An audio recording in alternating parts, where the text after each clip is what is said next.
내가 만든 신 평생 소원, 오래 간절히 바랄수록 우상이 되기 쉽다. 대부분의 사람은 평생을 바쳐 마음의 가장 절실한 꿈을 이루려 한다. 이런 행복 추구가 곧 우리네 인생이 아니던가? 우리는 갈망하는 바를 얻을 길을 끝없이 찾는다. 이를 얻기 위해서라면 웬만한 것은 희생할 각오가 되어 있다. 마음의 가장 깊은 소원을 이루는 것이 곧 자신에게 벌어질 수 있는 최악의 일일 수도 있음은 생각지도 못한다. 우리 부부가 전부터 알고 지내던 독신 여성 애나는 자녀를 간절히 바랐다.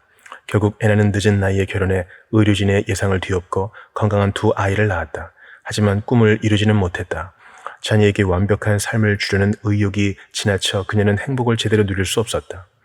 두려움과 불안에서 나온 과보호와 자녀의 삶을 시시콜콜 다 통제하려는 욕구가 그녀의 가정을 불행으로 몰아넣었다. 애나의 큰아이는 학교 생활에 적응하지 못하며 심각한 정서 문제를 보였고 둘째 아이는 분노로 들끓었다.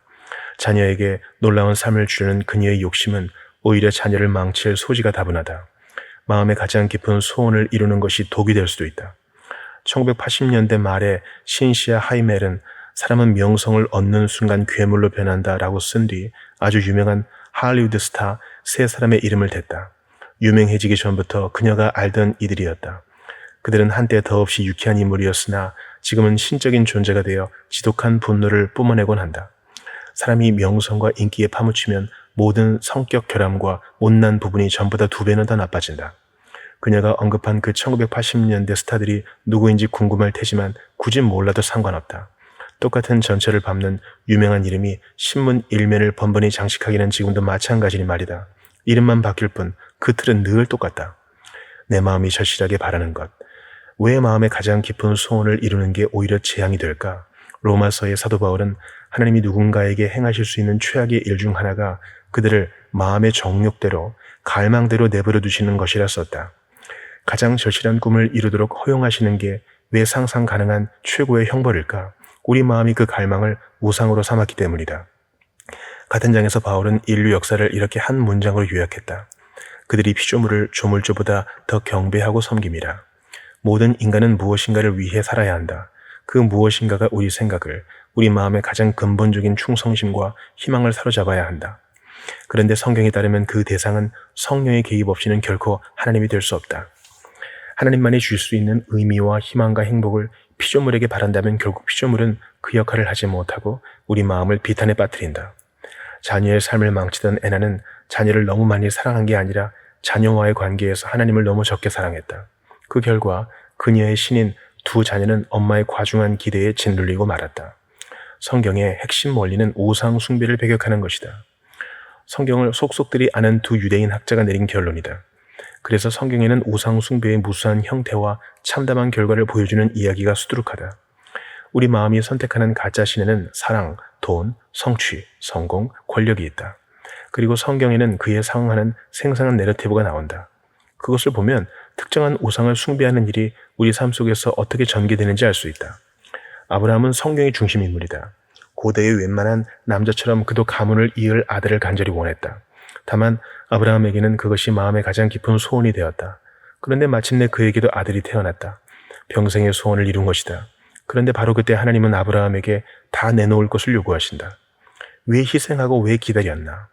성경에 보면 하나님은 아브라함에게 오셔서 엄청난 약속을 하셨다. 아브라함이 하나님께 충실히 순종하면 그와 그의 후손을 통해 이 땅의 모든 나라에 복을 주겠다고 하셨다. 하지만 그러려면 아브라함이 가야 했다. 너는 너의 고향과 친척과 아버지의 집을 떠나 내가 내게 보여줄 땅으로 가라. 하나님은 그를 불러 익숙한 모든 것, 친구, 가족의 대부분, 여태 안전과 형통과 평안이라 믿었던 모든 것을 떠나 종착지를 알 수 없는 광야로 가게 하셨다. 인간의 마음이 갈망하는 거의 모든 것과 현세적 희망을 하나님을 위해 버리라는 것이었다. 아브라함은 그대로 했다. 가라라는 부르심을 받았을 때 갈 바를 알지 못하고 갔다. 하지만 하나님의 부르심은 그에게 다른 희망을 다 버릴 것을 요구하면서 새로운 희망도 주었다. 지상 모든 나라가 그의 집안, 곧 내 자손을 통해 복을 받으리라는 예언이었다. 그러려면 우선 자녀가 있어야 하는데 아브라함의 아내 사라는 임신하지 못했다. 생물학적으로는 출산이 불가능했다. 그런데 하나님은 아브라함에게 아들을 약속하셨다. 그러나 수십 년이 지나면서 하나님의 약속을 믿기가 점점 더 어려워졌다. 결국 아브라함이 100세가 넘어서야 사라는 90이 넘은 나이로 아들 이삭을 낳았다. 하나님이 명백하게 개입하신 것이었다. 그래서 이삭의 이름 뜻은 웃음이다. 부모의 기쁨을 가리키는 말이자 약속을 이루실 하나님을 그들이 잘 믿지 못했던 일을 떠올리게도 한다. 불임으로 고생하는 부부라면 누구나 공감하겠지만 괴로운 기다림의 세월에는 큰 대가가 따랐다. 물론 계속 기다린 덕분에 아브라함의 믿음이 연단되었다. 이는 굉장히 중요한 부분이다. 하지만 불임의 세월에는 다른 파장도 있었다. 아브라함보다 더 아들을 고대한 사람은 일찍이 없었다. 아브라함은 모든 것을 버리고 아들만 기다렸고 아들만 태어나면 주변 모두가 결국 알아주리라 생각했다. 하나님 말씀을 믿고 모든 것을 버린 자신이 바보가 아니었음을 말이다. 드디어 그에게도 자신을 닮은 아들 상속자가 생길 텐데 이는 고대 중동의 가부장이라면 누구나 원하던 바였다. 그래서 아브라함은 희생하며 기다렸고 마침내 아내는 아기를 낳았으며 아들이었다. 이제 문제는 이것이었다. 그의 희생과 기다림은 하나님을 위한 것인가 아니면 아들을 바라서인가? 하나님은 목적을 이루는 수단에 불과했는가? 아브라함이 궁극적으로 마음을 바친 대상은 누구인가? 그가 얻은 평안과 겸손과 당당함과 불굴의 안정은 환경이나 여론이나 자신의 능력을 믿지 않고 하나님을 신뢰한 결과였는가? 그는 하나님만을 신뢰하는 법을 배웠는가? 하나님을 사랑하되 그분께 얻어낼 것 때문에가 아니라 그분 자체를 사랑했는가? 아니, 아직은 아니었다. 내 아들, 내 사랑하는 독자. 자녀를 간절히 바라던 우리 친구 애나는 마침내 임신하자 자신이 평생 행복하게 살 줄로 알았다. 하지만 안타깝게도 그러지 못했다. 그런 경우는 드물다. 자녀를 바라는 많은 부부는 자식만 낳으면 모든 문제가 해결될 거라고 믿지만 결코 그렇지 않다. 창세기 12에서 21장을 읽을 때도 이삭의 출생이 아브라함 인생의 절정이자 마지막 장이라 생각할 수 있다. 그는 이미 믿음으로 승리했다. 조국을 떠나 아들의 출생을 기다리라 명하신 하나님께 충실했으니 이제 행복하게 죽을 일만 남았다. 그런데 뜻밖에도 하나님이 그를 다시 부르신다. 내용도 이보다 더 충격일 수 없다. 내 아들, 내 사랑하는 독자 이삭을 데리고 가서 그를 번제로 드리라. 이는 아주 결정적인 시험이었다. 이제 이삭은 아브라함의 전부였다. 하나님도 그 점을 분명히 하셨다. 하나님은 그 아들을 그냥 이삭이 아니라 내 아들, 내 사랑하는 독자라 부르셨다. 아브라함의 애정은 숭배로 변했다. 그전까지는 삶의 의미가 하나님 말씀에 달려 있었지만 이제 이삭을 사랑하고 이삭을 잘되게 하는 쪽으로 방향을 틀었다. 삶의 무게중심이 이동하고 있었다. 하나님은 아들을 사랑해서는 안 된다고 말씀하신 게 아니라 사랑의 대상을 가짜 신으로 둔갑시켜서는 안 된다는 것이었다. 누구든지 자녀를 참 하나님의 자리에 두면 거기서 우상 숭배 같은 사랑이 싹튼다. 그 사랑은 자녀를 숨막히게 하고 관계에 목을 조른다. 하나님 뜻이라니 잔혹해도 별 수 없다. 옛날이나 지금이나 많은 독자가 당연히 이 이야기에 반감을 느꼈다. 그들은 이 이야기의 교훈을 하나님 뜻이라는 믿음만 있으면 잔인하고 난폭한 행위도 괜찮다는 뜻으로 해석했다. 이것을 누구보다도 생생하게 말한 사람은 스웨덴 키르케고르였다. 아브라함과 이삭의 이야기에 기초한 저서 공포와 전율에 그는 신앙이란 비합리적이고 부조리한 것이라 결론지었다. 아브라함이 보기에 이 명령은 사리에 맞지 않았을 뿐 아니라 여태껏 하나님이 하신 모든 말씀에 어긋났다. 그런데도 그는 명령에 순종했다. 이 명령이 과연 아브라함에게 전적으로 비합리적이었을까? 키르케고르는 이 이야기를 해석할 때 유대인의 사고와 상징체계에서 장남이 어떤 의미인지를 감안하지 않았다. 하버드대 교수인 유대인 학자 존 레벤슨이 저서 사랑하는 아들의 죽음과 부활에서 지적했듯이 고대 문화는 우리 문화처럼 개인주의적이지 않았다. 사람들의 희망과 꿈은 결코 각자의 성공이나 형통이나 명예를 위한 게 아니었다. 모두가 집안의 일원이요 아무도 가족을 떠나 살지 않았으므로 성공도 가문 전체를 위해서만 추구했다. 또 하나 기억해야 할 것은 고대의 장자 상속법이다. 사회에서 가문의 위상을 잃지 않도록 토지와 재산은 대부분 장남의 몫이었다. 개인주의 문화에서 성인의 정체성과 가치는 대개 실력과 실적에 달려있다. 그러나 옛날에는 개인과 가문의 모든 희망과 꿈이 장남에게 걸려 있었다. 장남을 포기하라는 요구는 외과 의사와 시각 예술인에게 각각 손과 눈을 쓰지 말라고 하는 것과 같았다. 레벤슨의 말처럼 아브라함에게 주신 하나님의 명령은 이런 문화 배경에 비추어서만 이해될 수 있다. 성경에 거듭 나와 있듯이 이스라엘의 죄성 때문에 백성은 장자를 하나님께 바쳐야 했다. 다만 정규 제사나 레위인의 성막 봉사나 성막과 제사장에게 내는 속전으로 속량될 수 있었다.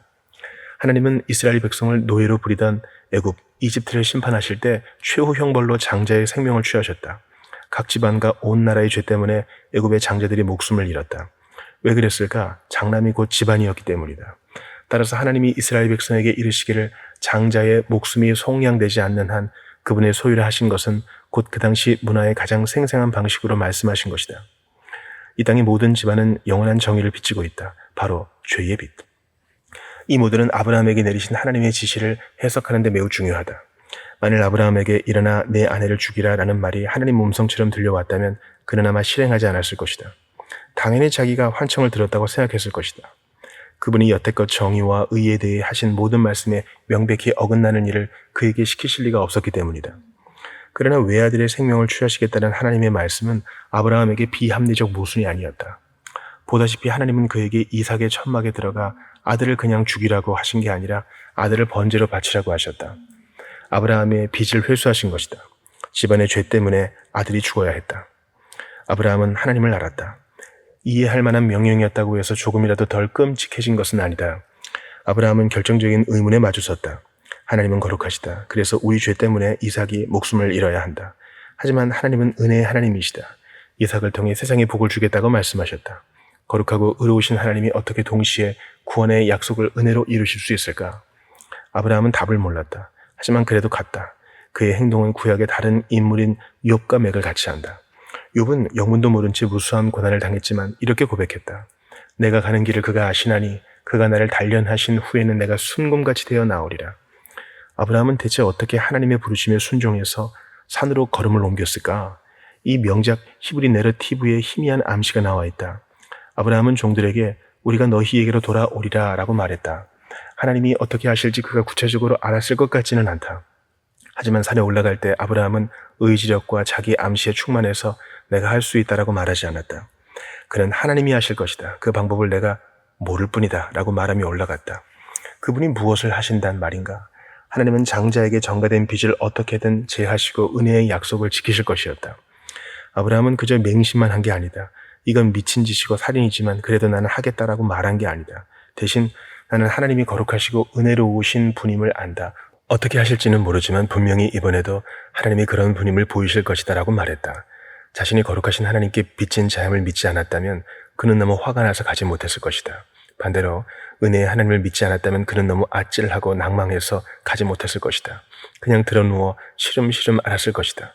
그가 산으로 한 발짝씩 걸음을 옮길 수 있었던 것은 오직 하나님이 거룩하고 사랑 많으신 분임을 알았기 때문이다. 제사를 지낼 곳이 마침내 아브라함과 그 아들의 시야에 들어왔다. 하나님이 그에게 일러주신 곳에 이른지라. 이에 아브라함이 그곳에 제단을 쌓고 나무를 버려놓고 그의 아들 이삭을 결박하여 제단 나무 위에 놓고 손을 내밀어 칼을 잡고 그 아들을 잡으려 하니 그 순간 하늘에서 하나님 음성이 들려왔다. 아브라함아, 아브라함아, 내가 여기 있나이다. 위기에 처한 아브라함이 대답했다. 그 아이에게 내 손을 대지 말라. 내가 내 아들, 내 독자까지도 내게 아끼지 아니하였으니 내가 이제야 내가 하나님을 경외하는 줄을 아노라. 그때 뿔이 수풀에 걸린 순양이 아브라함의 눈에 띄었다. 그는 이삭을 풀어주고 아들 대신 그 양으로 번제를 드렸다. 올바른 사랑법을 배우다. 이 사건의 요지는 무엇일까? 두 가지다. 하나는 아브라함도 아주 잘 알았을 테지만 다른 하나는 그가 잘 몰랐을 수도 있다. 아브라함은 이것이 하나님을 최고로 사랑하는지에 대한 시험임을 알았다. 마지막에 주님은 그에게 내가 이제야 내가 하나님을 경외하는 줄을 아노라라고 말씀하셨다. 성경에서 경외란 하나님을 무서워한다라는 뜻이라기보다 그분께 전심으로 헌신한다는 뜻이다. 시편 130편 4절에 보면 하나님의 은혜와 용서를 경험할수록 우리는 더 주를 경외하게 된다. 위대하신 하나님 앞에 사랑과 기쁨으로 외경과 경의에 젖는다는 뜻이다. 주님은 내가 이제야 내가 세상 무엇보다도 나를 더 사랑하는 줄을 아노라 라고 말씀하신다. 그것이 하나님을 경외한다는 뜻이다. 아브라함이 하나님을 사랑하는지 그분을 알아보려 하셨다는 뜻은 아니다. 전지하신 하나님은 모든 사람의 마음 상태를 이미 아신다. 그보다 하나님은 그를 용광로에 넣으셨다. 하나님을 향한 아브라함의 사랑이 결국 순금같이 되어 나오게 하기 위해서였다. 그분이 왜 이삭을 수단으로 삼으셨는지는 어렵지 않게 알 수 있다. 하나님이 개입하지 않으셨다면 아브라함은 틀림없이 세상 무엇보다도 아들을 더 사랑했을 것이다. 이미 그렇게 되어 있었는지도 모른다. 이는 우상숭배이며 모든 우상숭배는 해를 자초한다. 이런 관점에서 보면 하나님이 아브라함을 거칠게 다루신 것은 오히려 자비였다. 이삭은 아브라함에게 놀라운 선물이었지만 하나님을 첫자리에 모실 의향이 없다면 이삭과 함께하는 것은 안전하지 않았다. 하나님께 순종하는 것과 아들 중에서 하나를 택해야만 하는 일이 없는 한 그는 자신의 사랑이 우상 숭배로 변하고 있음을 알 길이 없었다. 마찬가지로 우리도 직장에서 진실을 말하거나 정직하게 행동함으로써 승진의 치명타를 입을 상황에 부닥치지 않는 한 직장이 자신에게 얼마나 우상으로 변했는지 알 수 없을 것이다.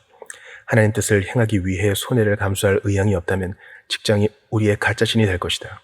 이번 장 앞머리에 소개했던 에나는 어떻게 하면 그녀의 이삭을 그분께 드릴 수 있을까? 상담자들은 그녀에게 자녀의 적성에 맞지 않은 온갖 활동과 학습을 강요하지 말라고 권할 것이다. 에나는 성적이 나쁘다고 자녀를 정서적으로 벌하던 것도 그만두어야 한다. 자녀에게 실패할 수 있는 여지를 허용해야 한다. 그리고 반드시 짚고 넘어가야 할 근본적인 문제가 있다. 에나는 진심으로 이렇게 말할 수 있어야 한다. 우리 애들이 완벽하게 성공해서 행복해지기를 바라는 내 마음은 이기적이야. 그 핵심은 내 가치와 중요성을 느끼려는 욕망에 있어. 하나님 사랑을 정말 안다면 나는 애들을 부족한 모습 그대로 수용할 수 있고 닥달하지 않을 거야. 애들보다 하나님의 사랑이 내게 더 큰 의미가 있다면 애들을 향한 내 사랑도 덜 이기적이고 더 진실해질 거야. 에나도 자신의 이삭을 제단에 올려놓고 삶의 구심점을 하나님께 내드려야 한다. 자녀를 과잉 통제함으로써 에나는 자기 삶뿐 아니라 자녀의 삶에도 하나님의 하나님 되심을 막았다. 자녀의 삶을 향한 하나님의 계획이 자신의 계획보다 더 지혜롭다는 것을 상상조차 하지 못했다. 에나는 실패나 실망이 없는 완벽한 삶을 계획해 두었다. 하지만 하나님이 우리를 위해 계획하시는 필연적으로 굴곡 있는 삶보다 그녀의 완벽한 계획이 오히려 더 흠투성이었다. 고생 없이 산 사람들은 다른 사람이 무엇으로 힘들어하는지 잘 이해하지 못하고 자기 결정과 한계를 잘 모르며 고난을 견뎌내지 못하고 핑크빛 꿈을 꾸며 현실과 동떨어지는 삶을 산다. 신약 히브리서에 나와 있듯이 하나님이 사랑하시는 사람은 누구나 고난을 겪는다. 하나님의 영광과 사랑보다 자녀의 성공과 사랑이 에나의 자아상에 더 중요해졌다. 머리로는 하나님을 믿지만 마음의 가장 깊은 만족은 자녀에게서 이런 말을 듣는 데 있었다. 엄마, 제가 이렇게 잘된 것은 다 엄마 덕분이에요. 그러나 비참하게도 그녀는 가장 듣고 싶은 그 말을 결코 듣지 못할 수도 있다. 자녀에게 인정받으려는 과도한 욕구가 오히려 심히 사랑하는 자녀를 밀어냈기 때문이다. 에나는 기꺼이 하나님을 첫자리에 모시고 자녀를 그분께 의탁하면서 실패를 허용하고 그분의 사랑과 뜻 안에서 평안을 찾아야 한다. 그녀도 아브라함을 따라 그 산을 올라야 한다. 아브라함은 그 여정을 마친 후에야 이삭을 지혜롭게 잘 사랑할 수 있었다. 이삭의 삶의 주된 희망과 기쁨이 되었다면 이 백발이 성성한 아버지는 그를 과도히 훈육하거나 아들이 완벽해야 하므로 너무 훈육하지 않거나 아들이 고생하는 것을 참아 볼 수 없으므로 양쪽 다였을 것이다. 아들을 응석바지로 기르면서도 아들이 실망시킬 때면 지나치게 화내고 매정하며 심지어 폭력까지 휘둘렀을지 모른다. 왜? 우상은 우리를 속박하기 때문이다. 그래서 이삭의 사랑과 성공이 아브라함의 유일한 자랑이요 기쁨이 되었을 것이다. 행여 이삭이 그에게 사랑과 순종을 보이지 않으면 그는 지나친 분노와 불안과 우울에 빠졌을 것이다. 신의 역할이라는 막중한 무게를 감당할 수 있는 자녀는 아무도 없으므로 이삭도 분명히 아버지의 성에 차지 않았을 것이다.